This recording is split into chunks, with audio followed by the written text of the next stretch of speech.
He has been and continues to be questioned by federal agents.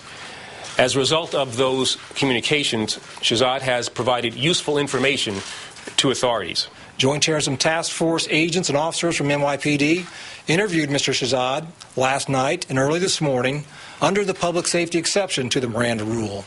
He was, as the Attorney General noted, cooperative and provided valuable intelligence and evidence. He was eventually transported to another location, Mirandized, and continued talking. Faisal Shahzad was arrested and questioned immediately, and he talked. He was Mirandized, and he talked, and he talked, and he talked, and talked, and talked, reportedly confessing to receiving bomb-making training in Waziristan in Pakistan, also to trying to blow up an SUV in Times Square on Saturday, and to having a gun in his car, information that can now be used in a court of law to try to convict Mr. Shahzad on terrorism charges. What's wrong with this picture? It's too legal. Don't give this guy his Miranda rights until we find out what it's all about. I wonder if they've already given him his Miranda rights. Well, I think obviously that would be a serious mistake until we find out as much information we have, and there are legal ways of delaying that. What exactly makes reading someone their Miranda rights such a mistake? What's the disadvantage to American counterterrorism and law enforcement officials using legal American tactics to arrest and question a terrorism suspect? No one can quite put their finger on what the exact problem is. It apparently just doesn't feel right. That was made quite clear today when Congressman Peter King of New York heard about the arrest and, as is his habit, sprinted toward the nearest reporter. He blurted out this little gem of inchoate, pure, unconstitutional feeling. Quote, "I hope that Attorney General Eric Holder did discuss this with the intelligence community. If they believe they got enough from him, how much more should they get? Did they Mirandize him? I know he's an American citizen, but still." He actually said that. That's in the quote. But still. I know there's a whole Constitution, we're America thing, but still, I just hate it.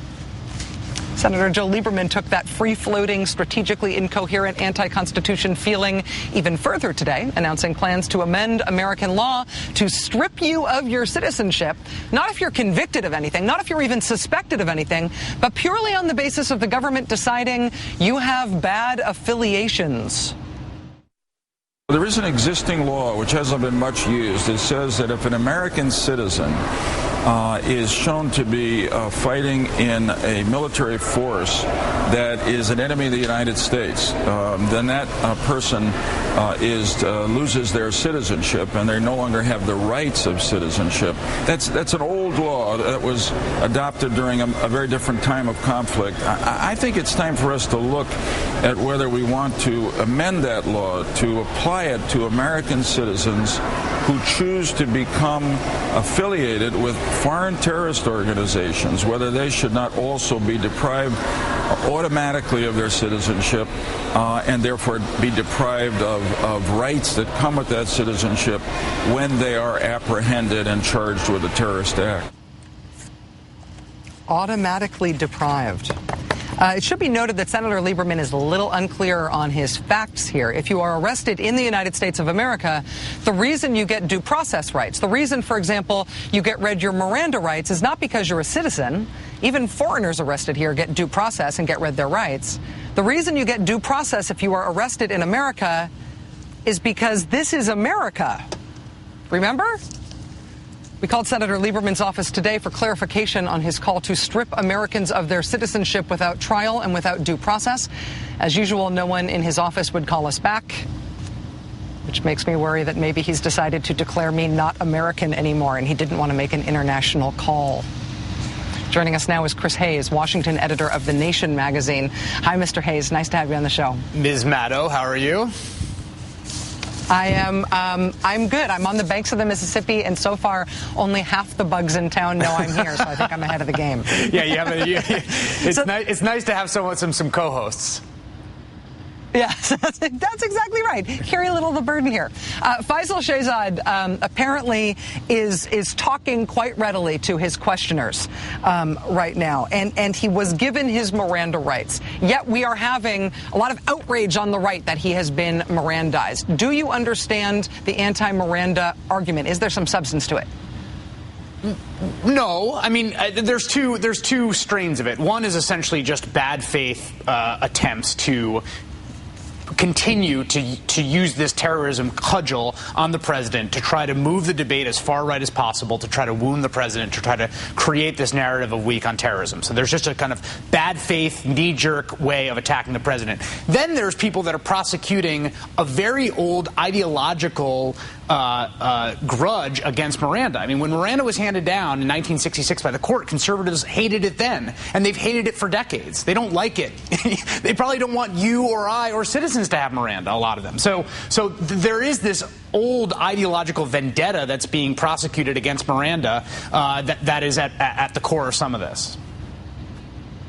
I wonder also if we are at a point with this where there is I guess maybe a fork in the road between sort of paleo-conservatives on an issue like this, law and order paleo-conservatives, and libertarian conservatives, in that we're seeing people like I think most notably today, Glenn Beck, a host on Fox News Channel, saying actually it's important that these suspects are read their Miranda rights. We can't shred the Constitution just when it's not, just because it's inconvenient. To see a split between somebody like John McCain and somebody that's sort of the new right, the new libertarian right, in the form of Glenn Beck, does that split map with that old grudge against Miranda rights in the conservative movement?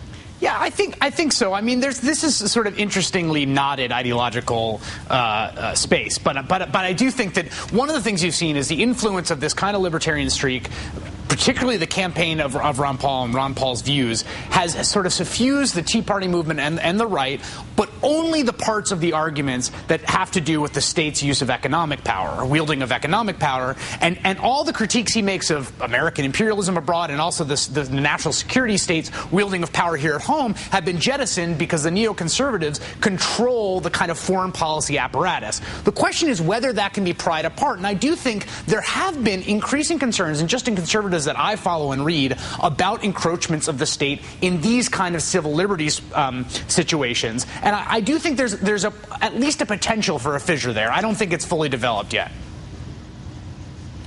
Chris, this new legislation that Senator Lieberman is proposing to strip citizenship from Americans on the basis of affiliations with bad people.